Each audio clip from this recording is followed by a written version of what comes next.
छोटे शेयर ऊंची छलांग, इस पर बात करेंगे। लेकिन आज हमारे साथ मेरे सहयोगी शौर्य बिश्नोई भी जुड़ चुके हैं। बताएंगे कि ब्रोकर्स की रडार पर कौन से शेयर हैं जिन पर रिपोर्ट्स आई हैं, लेटेस्ट डेवलपमेंट क्या है। शौर्य बताएं। जी, आज चलिए शुरुआत करते हैं कुछ ऐसी कंपनियों के बारे में जिनमें रिजल्ट आए हैं और उसके ऊपर ब्रोकर्स अपनी राय देते हुए नजर आए हैं। तो सबसे पहले जो कंपनी है वो है पीवीआर आइनॉक्स। पीवीआर आइनॉक्स की बात करें तो रिजल्ट्स अच्छे रहे हैं और आगे ब्रोकर्स को ये उम्मीद माने जा रही है कि आगे आने वाले समय में और भी अच्छे रिजल्ट्स आते हुए नजर आ सकते हैं, इसलिए ब्रोकर्स काफ़ी ज़्यादा बुलिश लग रहे हैं। सबसे पहले अगर नजर डालें तो पीवीआर आइनॉक्स पे इसने राय दी है वो है सीएलएसए।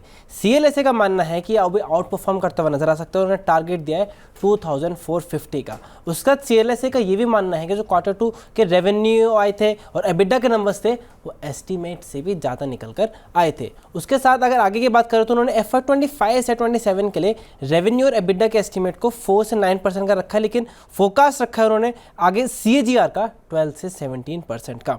उसका उस साथ साथ ये भी बता दें कि जो पीवीआर है उन्होंने अपने स्टोर्स और स्क्रीन्स को और ज़्यादा ऐड करते हुए नजर आए हैं। टोटल उनके पास स्क्रीन्स हो गए 1745।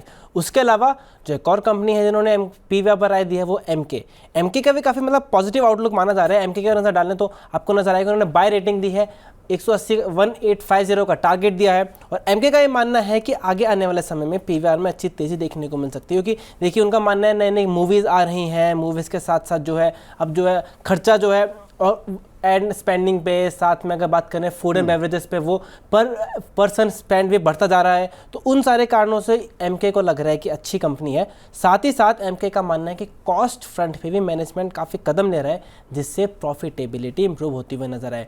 ओवरऑल अगर एनालिस्ट की बात करें तो एनालिस्ट का पीवीआर पे ऐसा मानना है कि थोड़ा क्वार्टर में डिम गया था ये, क्योंकि जैसे इलेक्शंस थे, आईपीएल था, T20 वर्ल्ड कप था। लेकिन आगे आने वाले समय में एक तो कई मूवीज़ को री रिलीज़ कर रहे हैं, उसमें अच्छा रिस्पांस देखने को मिल रहा है। साथ ही साथ काफ़ी बड़ी बड़ी मूवीज़ भी आने की पाइपलाइन में, जैसे पुष्पा 2, साथ में सिंघम हो गया, भूल भुलैया। तो इस सारे कारणों से ब्रोकर्स बुलिश नजर आ रहे हैं ओवरऑल पीवीआर के ऊपर। फिर दूसरी कंपनी है HDFC लाइफ।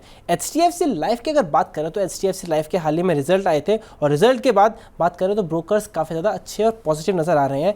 इंश्योरर ने 15% ईयर ऑन ईयर इंक्रीज दिखाया था स्टैंड अलोन प्रॉफिट में, जिस पर 433 करोड़ में पहुंच गया था सेकेंड क्वार्टर में। साथ ही साथ बात करें तो उनका नेट प्रीमियम जो है जुलाई से सितंबर पीरियड में वो 12% से बढ़ते हुए नजर आया है और 16,570 करोड़ रुपए रहा था। इस पर अगर बात करते हैं अलग अलग ब्रोकर्स ने क्या कहा है, सबसे पहले बात करते हैं हम नोमुरा की। नोमुरा ने उन्हें डाउनग्रेड कर दिया है, रिजल्ट्स आए लेकिन नोमुरा का मानना है कि वो डाउनग्रेड करके न्यूट्रल पे आ गया है और टारगेट दिया है 735 रुपीज़ प्रति शेयर का। आगे आने समय उनका मानना है ग्रोथ को सस्टेन रहेगी, लेकिन मार्जिन Q2 में वीक रहे हैं। साथ में नोमुरा का मेन पॉइंट ये है कि नियर टर्म में कोई बहुत बड़ा ट्रिगर उन्हें नजर नहीं आ रहा है। और एक और पॉइंट उनका मानना है कि जो मार्जिन में कॉन्ट्रैक्शन देखने को मिला है वो मिला है प्रोडक्ट मिक्स में चेंज की वजह से। दूसरी कंपनी है जेफरीज।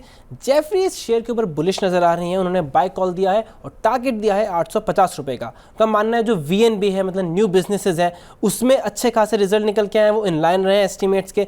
साथ ही साथ VNB मार्जिन जो है थोड़े वीक रहे थे, जो डिलेड यील्ड रीसेट है वो थोड़ा उन्होंने मार्जिन को इंपैक्ट करते हुए नजर आए थे। लेकिन आगे आने वाले समय में वो बुलिश नजर आ रहे हैं। उनका मानना है कि VNB जो है स्लाइटली घटेगा, लेकिन फिर भी वो FY24 से 27 के बीच में 15% के कैगर से बढ़ता हुआ नजर आ सकता है।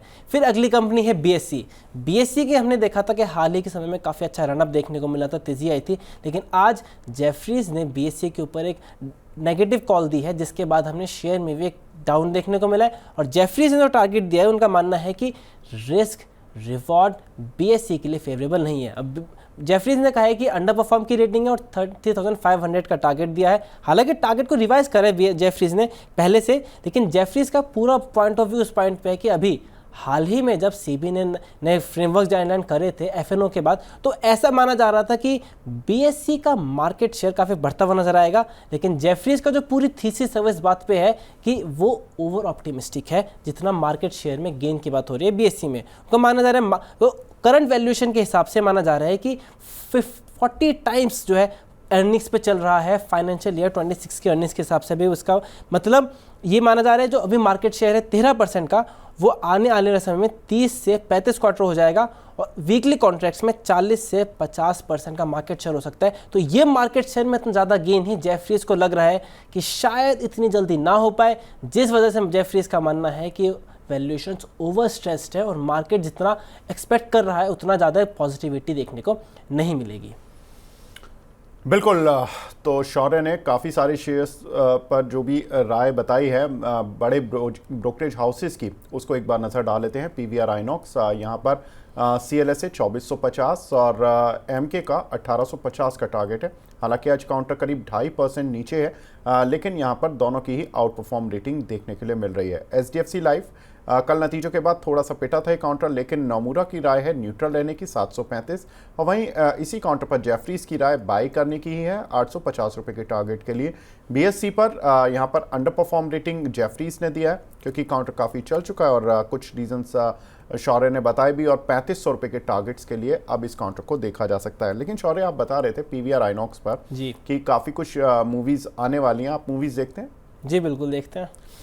कौन सी मूवी का आप वेट कर रहे हैं? क्योंकि इस क्वार्टर में तो हमने देखा था कि स्त्री 2 ने काफ़ी धमाल मचाया, लेकिन PVR आइनॉक्स के उसके बावजूद भी रिजल्ट्स उतने अच्छे नहीं आ पाए इन टर्म्स ऑफ प्रॉफिटेबिलिटी। हालांकि एबिटा फ्रंट पर आपने जैसा बताया कि जो ब्रोकरेज हाउसेस बता रहे हैं कि उम्मीद से बेहतर थे, लेकिन ये कब कब रिलीज़ हो रही है, क्या क्या उम्मीदें हैं, कब तक नई नई मूवीज़ आएंगी, कौन सी मूवीज़ का आप वेट कर रहे हैं? जी देखिए, अब आने वाले समय में सिंघम आने वाली है, उसके अलावा भूल भुलैया 3 का इंतजार है, पुष्पा का भी सेकंड पार्ट आ रहा है। तो ये कुछ मेजर मूवीज़ हैं। और साथ में एक और बात आप देखिए, जिसमें सितारे ज़मीन पर आ रही है और आजकल पुरानी मूवीज़ को दोबारा री रिलीज़ कर रहे हैं, और उसमें भी हम देख रहे हैं काफ़ी अच्छा रिस्पांस देखने को मिला। जैसे रहना है तेरे दिल में आई थी, लैला मजनू थी, उसमें दोबारा लोगों ने काफ़ी ट्रैक्शन दिखाया है, काफ़ी इंप्रूवमेंट देखने को मिला है। और आप प्रीवियस क्वार्टर की बात कर रहे थे, प्रीवियस क्वार्टर में ऐसा माना जा रहा है कि कुछ बड़े इवेंट्स थे, जैसे इलेक्शंस थे, उसके अलावा IPL था, T20 वर्ल्ड कप था। तो उस टाइम में कंज्यूमर्स जो है वो मूवीज़ की जगह घर में बैठ के बाकी जगह पर उनका ध्यान था, तो इस वजह से वो मूवी देखने कम गए, तो उतना थोड़ा डिम क्वार्टर रहा। लेकिन अब आगे आने वाला टाइम में थोड़ा फेस्टिव सीजन भी आ रहा है, जब त्यौहार होता है, आप छुट्टियां मनाते हैं, तो और मन करता है फैमिली के साथ जाएं, मूवीज़ देखें। तो इस सारे कारणों की वजह से उम्मीद है कि अच्छा ट्रैक्शन देखने को मिल सकता है। बिल्कुल, तो अच्छा ट्रैक्शन देखने के लिए मिल सकता है। शौर्य, बहुत बहुत शुक्रिया हमसे जुड़ने के लिए और अपना कीमती समय देने के लिए। अब हमारे साथ लेकिन दूसरे खास मेहमान जुड़ चुके हैं। हमारे साथ मिस्टर ब्रजेश एल जुड़ चुके हैं, टेक्निकल एंड डेरिवेटिव्स हेड्स हैं from IDBI capital. Brajesh sir, hi, good morning. Morning Vivek ji. Sir, पहले मैं यही जानना चाहता हूं, क्योंकि कल मैंने कुछ देखा था कि ट्रांसपोर्ट और लॉजिस्टिक्स काउंटर्स में एक अच्छी रैली देखने के लिए मिल रही थी। एजिस लॉजिस्टिक्स, VRL लॉजिस्टिक्स, इन सभी काउंटर में अच्छा मूव था। कारण सिंपल है सर, क्योंकि क्रूड ऑयल के प्राइसेस गिरे, तो ये माना जा सकता है कि पेट्रोल और डीजल के प्राइसेस आगे कम से कम बढ़ेंगे तो नहीं, घटेंगे या नहीं घटेंगे वो एक दूसरा मैटर है। सर, कैसे देख रहे हैं एजिस लॉजिस्टिक्स और VRL लॉजिस्टिक्स को ऑन चार्ट? एजिस में कल काफी अच्छा वॉल्यूम ब्रेकआउट देखने को मिला था, तो डेफिनेटली एक मोमेंटम पिक हो सकता है, ट्रेडिंग अपॉर्चुनिटी एजिस लॉजिस्टिक्स में हो सकता है। लॉन्ग टर्म के नजरिए से इस पे हमारा पॉजिटिव व्यू है, और अभी सपोर्ट्स पे आने के कारण मुझे लगता है इस पे रिस्क रिवॉर्ड रेशो काफी फेवरेबल है। जो 200 दिन का जो मूवी है 620 के आसपास है, तो मुझे लगता है जिनको भी थोड़ा सा पोजिशनल बेट लेना है तो इसमें मान सकते हैं। जो रिसेंटली जो इसका जो स्विंग था 900 के आसपास, तो 200 पॉइंट का एक ट्रेडिंग अपॉर्चुनिटी, अगर किसी को वो ट्रेडिंग बेट लेना है तो मुझे लगता है एजिस लॉजिस्टिक्स में अपॉर्चुनिटी है, तो वो तेजी कर सकते हैं एजिस लॉजिस्टिक्स में। VRL लॉजिस्टिक्स की अगर बात करें तो VRL में फिलहाल तो वो साइडवेज कंसोलिडेशन चल रहा है, वॉल्यूम्स उतने स्ट्रांग नहीं है। मोमेंटम एज सेक्टर जब चल रहा है तो शायद एक सेक्टर पिक हो सकता है। अगर दोनों में अगर ऑप्शन है अगर लेना है, तो फिर मुझे एजिस लॉजिस्टिक्स में ज्यादा फेवरेबल स्ट्रक्चर है। जी सर, 2 काउंटर और हैं, TCI और ऑल कार्गो लॉजिस्टिक काउंटर्स में, इनमें कोई आपको ठीक लग रहा है क्या?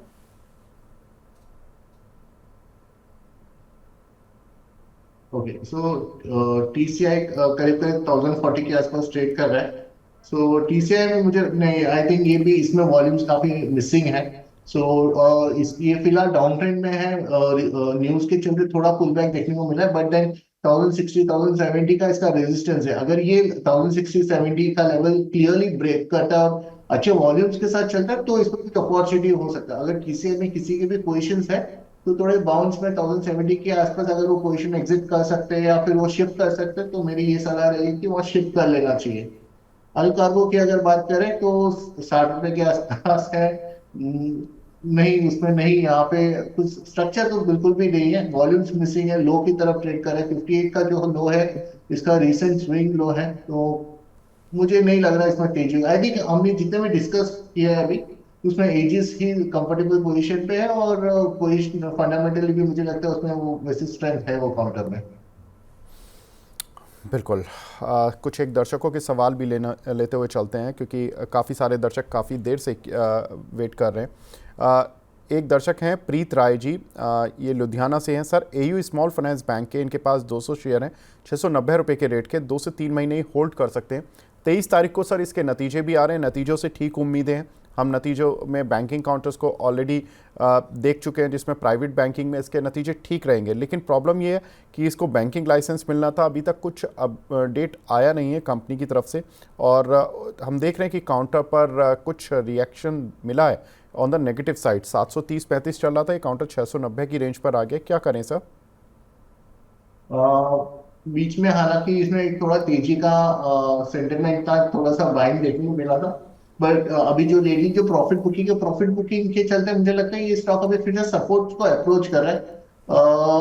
थोड़ा से यहाँ से 10-15 पॉइंट और करेक्शन की उम्मीद कर सकते हैं, बट देन मेरा ये मानना है कि क्लोज टू 650-660 लेवल इसको काफी स्ट्रॉन्ग बेस है, यहाँ से फिर शायद इसके नीचे शायद नहीं जाएगा। तो पोजिशन है तो होल्ड करें, अगर एवरेज कर सकते हैं 660 650 के आसपास, तो एवरेज नया तेजी कर सकते हैं।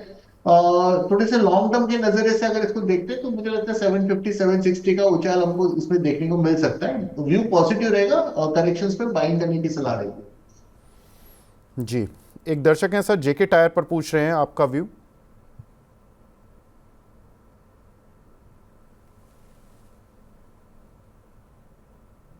तो आई थिंक आप जैसे कि आपने बताया क्रूड के चलते, बट ये जेके टायर स्पेसिफिक में कोई फॉर्मेशन नहीं है।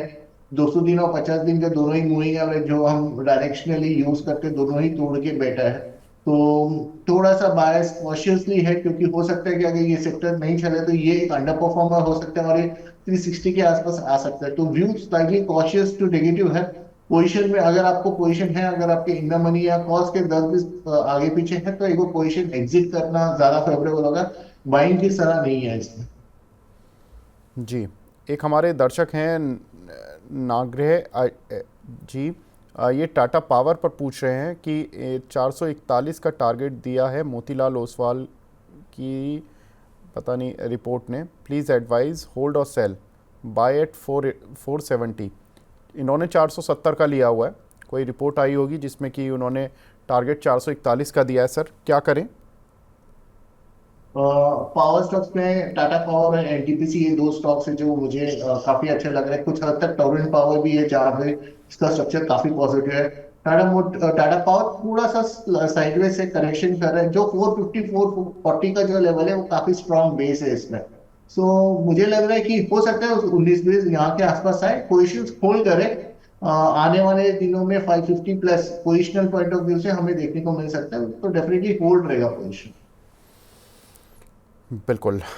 एक हमारे दर्शक हैं, उनका सवाल है सर, बीएससी में फ्रेश बाय करें या नहीं करें। अभी हमने बीएससी का सवाल तो ले लिया था, राहुल दास जी का सवाल है, लेकिन सर मैं टाटा स्टील और वेदांता पर बात कर लेता हूं।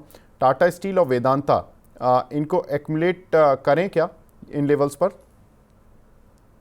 हाँ, अगर आप इसको ट्रेडिंग की नजरिए से नहीं देख रहे हो, अगर इन्वेस्टमेंट की नजरिए से देख रहे हो तो डेफिनेटली करना चाहिए, क्योंकि टाटा स्टील का 150 का जो लेवल है काफी स्ट्रॉन्ग बेस है। और रिसेंटली एक प्रॉफिट बुकिंग आया था, बट मुझे लग रहा है अगर कोई इसको इन्वेस्टमेंट के नजरिए से देखते हैं तो टाटा स्टील, सेल, वेदांता, तीनों ही में हम सलाह दे रहे हैं क्लाइंट्स को कि आप बाय कर सकते हैं। आप इसको 180 185 के लेवल्स पे बाउंस बैक डेफिनेटली इसमें देखेंगे। टाइम फ्रेम बताना थोड़ा मुश्किल होता है, लेकिन मेटल ये सेक्टर मुझे लग रहा है कि यहाँ पे स्ट्रक्चरली चेंज देखने को मिल रहा है, तो कहीं ना कहीं ये 150 के आसपास आके ये बेस यहाँ पे सपोर्ट ले लेगा ये स्टॉक।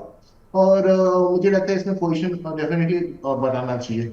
अगर वेदांता की बात करें तो वेदांता रिसेंटली हमने इसमें ऑलरेडी एक कॉल इनिशिएट किया था, जहाँ पे हमने हमने 500 के आसपास एक बार प्रॉफिट बुकिंग किया है।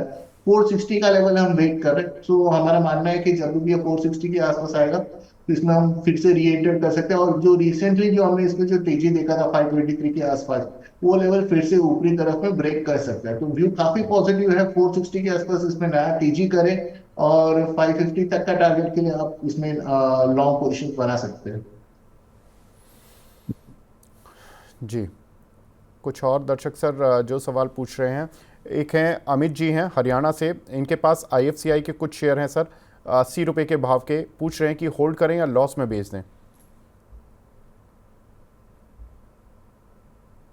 55-56 का जो लेवल है वो 200 दिन का मूविंग एवरेज है। उन्होंने ऑलरेडी पोजीशंस बांधा हुआ है और स्टॉक में एक अच्छा खासा करेक्शन देखने को मिला, सपोर्ट्स पे ट्रेड कर रहे हैं। सो मैं ये सलाह दूंगा कि एक बार होल्ड करें, 70 के आसपास आता है तो पोजीशन फिर से रिव्यू करें। 70-72 का जो लेवल है यहाँ पे थोड़ा सा डिस्ट्रीब्यूशन है, तो देखते हैं अगर वहां पे प्रॉफिट बुकिंग आता है तो। हालांकि ये लेवल से 10 रुपए का तो मुझे लग रहा है कि एक मूव मिल सकता है उनको। 70 के आसपास मुझे लगता है उनको वापस एक पोजीशन रिव्यू कर लेना चाहिए। जी सर, कुछ एक काउंटर्स जिन पे मैं राय लेना चाहता हूँ, उसमें है एक DCW।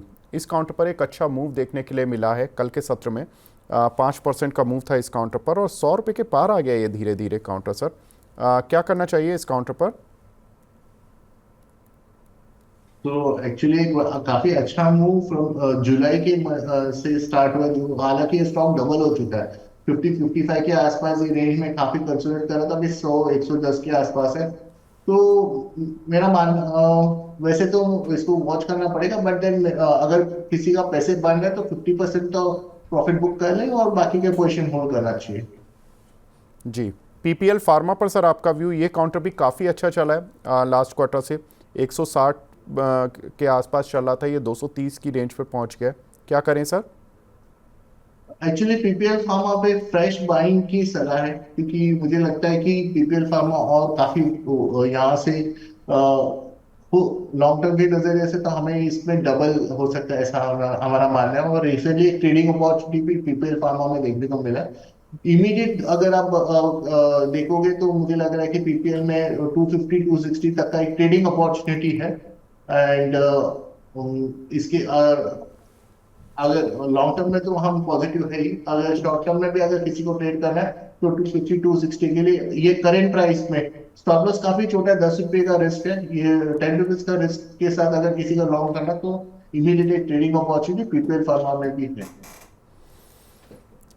बिल्कुल सर, कुछ एक और दर्शकों के भी सवाल आ रहे हैं। एक हमारे दर्शक हैं आसनसोल से सौम्यजीत जी, ये पूछ रहे हैं NHPC और सेल पर। NHPC पर सर हम अभी डिटेल में बात करेंगे सौम्यजीत जी, लेकिन मैं आपका सेल पर सवाल ले लेता हूँ। इन्होंने सर कुछ शेयर लिए हुए हैं 141 रुपये के, क्या करना चाहिए इनको सेल पर? मेटल्स पे विवेक जी, मेरा ओवरऑल व्यू मेरा पॉजिटिव। और सेल, अगर आपने सेल का अगर जो मैं चार्ट देख रहा हूँ, जो 127 का जो लेवल है वो काफी स्ट्रॉन्ग बेस है और अभी मेरे ख्याल से 130 के आसपास ट्रेड कर रहा है। 19-20 हो सकता है, 127 का 125 हो सकता है, लेकिन मेरा मानना है कि ये शायद 125 के नीचे ट्रेड ना नहीं करेगा। और 125 के आसपास अगर नया तेजी करना है, यहाँ पे पोजीशंस को थोड़ा एवरेज करना है तो एवरेज कर सकता है। लॉन्ग टर्म में वापस ये 150-155 के आसपास आपको देखने को मिल सकता है। पोजीशन होल्ड रखे, अगर आपको एवरेज नहीं करना तो भी ठीक है, लेकिन मुझे लग रहा है 150-155 का लेवल सबको देखने को मिलेगा ऊपरी तरफ। जी सर, NHPC पर कल हमने डिटेल में एनालिसिस किया था। इनके पास 100 रुपये के शेयर हैं करीब, कुछ 99 रुपये की प्राइस के हैं आई थिंक। क्या करना चाहिए इनको लॉन्ग टर्म के लिए? तो फिलहाल थोड़ा सा प्रॉफिट बुकिंग है। हाल ही में जो करेक्शन आया जिसमें उसमें एक जो मेजर एवरेजेस है उसको वो तोड़ के बैठा है, तो डायरेक्शनली मुझे लग रहा है कि थोड़ा सा पेन है। 10-1 रुपया के और करेक्शन देखने को मिल सकता है, वहां पे वो सपोर्ट मेरे मोटा मोटी मुझे लगता है शायद सपोर्ट ले लेगा। तो फिलहाल तो पहले तो वो 10 पॉइंट का जो करेक्शन है जो उसका वेट करता है उसको बॉटम बनाने दीजिए। 75 के आसपास अगर यहाँ पे अगर वॉल्यूम्स फिर से आते NHPC में तो मुझे लग रहा है फिर से हम ट्रेडिंग अपॉर्चुनिटी 100 तक के बाउंस के लिए हम वहां पे 75 से 100 ये एक रेंज हो सकता है, पॉसिबिलिटी है। तो 75 के आसपास मुझे लग रहा है कि एक बार हमको रिव्यू करना चाहिए। बिल्कुल। एक हमारे दर्शक हैं वो पूछ रहे हैं सर मोरपेन लैब पर एंट्री कर सकते हैं क्या करंट प्राइस पर? मोरपेन पे हमारा पॉजिटिव व्यू है। करंट प्राइस पे एंट्री अगर कर तो सकते हैं, क्योंकि हम हमारे पोजीशंस ऑलरेडी ये काउंटर में है। इसका जो व्यू है वो 120-125 के आसपास है। जो हाल ही में जो सपोर्ट आया था जो स्टॉक में जहां से स्टॉक चला था वो 78 का लेवल है। तो रिस्क रिवॉर्ड के रेशियो से 1:1 का रिस्क रिवॉर्ड रेशियो बनता है, बट मोमेंटम डेफिनेटली है इसमें। एग्रेसिव ना करे, क्योंकि ये वो उस तरह से वॉलेटिलिटी वाला काफी ऐसे हाई बीटा वाला स्टॉक नहीं है जहाँ पे आपको इमीडिएटली कुछ बनता हुआ नजर आ रहा है। सिंस हमारा व्यू पॉजिटिव है, छोटे पोजीशंस छोटे क्वांटिटी में मुझे लग रहा है आप तेजी कर सकते हो। जी, एक हमारे दर्शक के काफ़ी देर से सवाल पूछ रहे हैं, equinox India development limited. Sir मैं इसका एनएससी कोड बता देता हूँ आपको, EMBDL। ये 131 रुपये का शेयर चल रहा है। ठीक है, 130 के आसपास है। जी हाँ तो सर। बोलिए ना, क्या करना है इसमें। मैं फिलहाल तो ट्रैक नहीं करता, लेकिन टेक्निकली इसमें काफी अच्छा स्ट्रक्चर बना है। टेक्निकल में हम लोग आरएसए को फॉलो करते हैं, आरएसए में इसमें पॉजिटिव डाइवर्जेंस बना है। तो ये मुझे अर्ली साइंस बता रहा है कि कहीं ना कहीं ये स्टॉक ने बॉटम बेस बना बना दिया है। तो रिसेंटली 120 का लेवल जो देखा है वो मुझे लग रहा है वो वहां पे बॉटम कंफर्म हो चुका है। तो और जो इसमें जो लेटली जो जहां से करेक्शन स्टार्ट हुआ था 160 165 के लेवल से थे, तो मुझे लग रहा है यहाँ से 30 एक पॉइंट का अपॉर्चुनिटी है। टाइम फ्रेम थोड़ा मुश्किल होगा, बट देन डेफिनेटली आने वाले दिनों में 30 एक रुपए का मूव इसमें पहले देखने को मिल सकता है। 160 पे आप फिर से रिव्यू कर सकते हैं पोजिशन को। जी, जियो फाइनेंस सर, इसके भी रिज़ल्ट आने वाले हैं, लेकिन रिलायंस के रिज़ल्ट तो ज़्यादा अच्छे नहीं थे, लेकिन जियो फाइनेंस क्या लग रहा है सर? रिज़ल्ट्स पर तो ये ज़्यादा रिज़ल्ट्स को देखना भी नहीं चाहिए वैसे, क्योंकि कंपनी अभी तो प्रोसेस में है, बन रही है कंपनी, एक तरह से पूरे एक जाइंट बन रहा है, लेकिन उस प्रोसेस में जो भी रिज़ल्ट्स पर छोटा मोटा मूव मिलता है, क्या करें? संतोष जी का सवाल है। फिलहाल तो चार्ट पे कुछ भी नहीं दिख रहा है। चार्ट पे तो 3-4 दिन से कंटिन्यू सेलिंग है। 320 का लेवल है जहां पे फर्स्ट सपोर्ट मिल सकता है। चार्ट पे कोई स्ट्रक्चर नहीं है, कहीं पे भी कोई फॉर्मेशन नहीं हो रहा है। सरप्राइजेस अगर आते हैं, अगर रिजल्ट के टाइम पे 320 के आसपास ट्रेड करता है, वहां पे थोड़ा वॉल्यूम्स अगर देखने को मिलता है, तो 320 का जो लेवल है वो सपोर्ट जोन है। तो प्योरली डिमांड के पास है। अगर इस नजरिए से अगर किसी को अगर कुछ पोजिशन लॉन्ग करना है तो लॉन्ग करे। बट एक चीज काफी श्योर हूँ, रिजल्ट के बाद अगर समझो 320 नहीं सस्टेन करता है और उसके नीचे अगर ट्रेड करता है, अगर उसके हमें ये नजर में आता है कि ये 320 का लेवल पार नहीं कर पा रहा है, उसके नीचे ट्रेड करे, तो ये वो पोजिशन काटना काटना चाहिए। मीन्स वहां से वीक और वीकनेस आ सकता है काउंटर में। तो वो 320 का लेवल को हमें ध्यान में रखना चाहिए।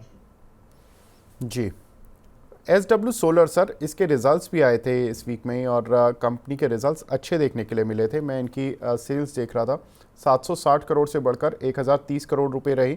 ऑपरेटिंग प्रॉफिट करीब 1.5 करोड़ से बढ़कर 18 करोड़, और नेट प्रॉफिट यानी कि ये लास्ट ईयर इसी क्वार्टर में करीब 54.5 करोड़ के लॉस में थे, और इस क्वार्टर में इन्होंने 8.5 करोड़ का प्रॉफिट दिया। अब ये काउंटर लगातार सर्किट पर चल रहा है सर, इसमें निकलने का क्या सीन रहना चाहिए? कितने रुपए पर लगता है कि रेजिस्टेंस फेस करेगा ये काउंटर? विनीत जी, इसमें लास्ट टाइम भी हमने सोचा था कि एक अच्छा सेटअप बन सकता है, लेकिन वो एक मूव हम इसमें कैच नहीं कर पाए। हाल ही में जो 500 503 का जो लेवल है वहां पे एसडब्ल्यू सोलर ने फिलहाल सपोर्ट लेके चला है।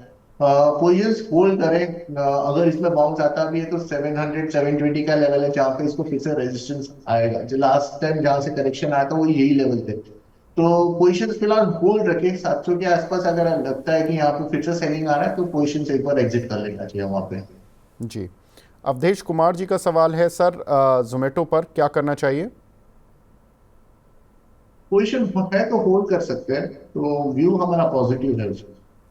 जी, सिद्धार्थ पांडा जी सर, एस्टर डीएम पर सवाल पूछ रहे हैं, 338 रुपए के लिए हुए हैं, होल्ड और सेल? ओके, आई थिंक इसमें भी व्यू पॉजिटिव है। मुझे लगता है कि जो रिसेंटली जो एक प्रॉफिट बुकिंग देखने को मिला था उसके बाद ये स्टॉक में मुझे लगता है इसमें सपोर्ट मिल सकता है। तो पोजीशन है तो होल्ड करें, व्यू नेगेटिव नहीं है हमारा। जी, उपेंद्र माझी जी का सवाल है आरवीएनएल और डीएलएफ पर सर, इन्होंने कुछ शेयर लिए हुए हैं, क्या करें? 1 साल का टारगेट पूछ रहे हैं ये। तो आरबीएनएल पे 480 के आसपास ट्रेड करें, प्रॉफिट बुकिंग हो चुका है। 450 की आने की उम्मीद है। अगर आपको 450 का लेवल दिखता है तो आप उसमें एवरेज कर ले, और ऑन द वे आप जब भी ये स्टॉक 510 के ऊपर सस्टेन कर जाएगा, इसमें फिर जो डाउन ट्रेंड जो रिसेंट करेक्शन था वो करेक्शन रुक जाएगा। तो हम बोल सकते हैं कि जो भी हमने लो देखा है वो लो टाइमिंग के लिए वो लो होल्ड कर सकते हैं। 510 515 का एक लेवल है जो इसको इसको पार करना है, और नीचे की तरफ फॉर एग्जांपल 500 के आसपास बाउंस आता है और उसके ऊपर सस्टेन नहीं करता, तो हो सकता है कि एक 450 के आसपास जा सकता है।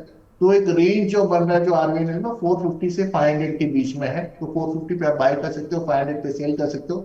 510 515 बाय एनी चांस किसी रीजन की वजह से निकल जाता है और उसके ऊपर काफी स्ट्रांगली सस्टेन करता है, तो आप नया टीजी देख सकते हो। राइट ना वो ये 50 पॉइंट के रेंज में है। अगर हम जी। डीएलएफ की बात करें तो डीएलएफ में काफी स्ट्रॉन्ग व्यू, पॉजिटिव व्यू है, 870 के आसपास ट्रेड कर रहा है। दोनों ही टेक्निकली और फंडामेंटल सॉरी डेरिवेटिव्स दोनों ही नजरिए से मुझे लग रहा है कि डीएलएफ में आपको एक बड़ा तेजी देखने को मिल सकता है। इमीडिएट बेसिस पे एफएनओ के स्ट्रक्चर्स पे 900 की जो स्ट्राइक प्राइस है उस पर काफी अच्छी तेजी बन रही है। जो कॉल राइटर्स उन्होंने अपने पोजिशन थोड़े से हल्के किए 900 के स्ट्राइक से, तो मुझे लग रहा है कि हो सकता है एक्सपायरी तक हम इसको 900 भी देख सकते हैं, या 900 के आसपास तो डेफिनेटली एक जंप आपको डीएलएफ में देखने को मिलेगा। और लॉन्ग टर्म में तो हमारा डीएलएफ काफी पॉजिटिव है, 1200 1250 तक का व्यू मुझे डीएलएफ में लगता है। बिल्कुल। लेख हमारे साथ दर्शक भी जुड़े हैं, लक्ष्मण जी जुड़े हैं द्वारिका से। लक्ष्मण जी गुड मॉर्निंग सर, पूछिए अपना सवाल। Good morning sir. सर मेरे पास मैक पावर के 100 शेयर है 1278 के प्राइस पर, एक साल का नजरिया है सर, क्या करें?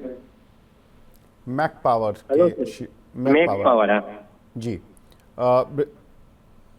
सर ब्रजेश सर, इनके पास Mac power MAC power okay Mac power, okay okay Mac power ji, इसके कुछ शेयर हैं सर, क्या करना चाहिए?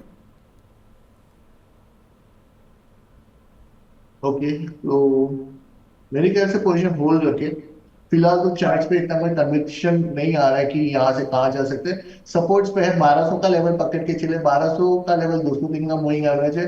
कॉशियस व्यू रहेगा, अगर बाय एनी चांस अगर 1200 टूटते तो आप फिर से अपना पोजीशन एक बार रिव्यू कर लीजिए। 1200 नहीं टूटना चाहिए, वो 200 दिन का मूविंग एवरेज है, अगर उसके नीचे जाता है तो एक बार आप प्रॉफिट मान सकते हैं या फिर आपको एग्जिट करना होगा। जी। ओके। एक हमारे दर्शक हैं सर मक्कर कर्नल जी, IRFC पर पूछ रहे हैं, इनके पास 190 रुपए के 2000 शेयर हैं, 2 साल का विजन है, क्या करना चाहिए इनको? आई थिंक होल्ड कर सकते हैं अगर 2 साल का नजरिया है, और ये स्टॉक जब भी 180 के ऊपर सस्टेन होना चालू होगा तो मुझे लग रहा है 240 तक 240 टाइम लगेगा। 2 साल में मुझे नहीं पता कि 2 साल में होगा कि नहीं होगा, बट टेक्निकली अगर जब भी 180 175 180 का फिलहाल तो रेजिस्टेंस है, अगर ये लेवल क्लियर कर जाता है और उसके ऊपर सस्टेन होता है तो मुझे लग रहा है वो 200 पार करने की कोशिश करेगा, और उसके चलते 240 के आसपास हम इसको देख सकते हैं। टाइम फ्रेम थोड़ा लंबा रहेगा, तो ट्रिगर्स तो 180 का ही बनता है। जी। विनीता जैन जी सर पूछ रही हैं, CDSL पर कोई शॉर्ट टर्म टारगेट बता दीजिए प्लीज। अभी ये तो जिस हिसाब से चला है उसमें अभी शॉर्ट टर्म टारगेट काफी मुश्किल होगा, क्योंकि हम सपोर्ट्स की बात कर लेते हैं। 1450 का जो लेवल है वो उसमें काफी अच्छा स्ट्रॉन्ग सपोर्ट है। और जो रिसेंटली जो एक जो ट्रेड बना था 200-250 पॉइंट का ट्रेड है जहां से इस कंसोलिडेशन कर रहा है, तो 1450 से आप 200 पॉइंट जोड़ लीजिए, 1750 तक का एक ट्रेडिंग बेट मिल सकता है। तो वहां पे अगर आपको मिलता है तो आपका वो पोजीशन में थोड़ा सा प्रॉफिट बुकिंग की सलाह रहेगी।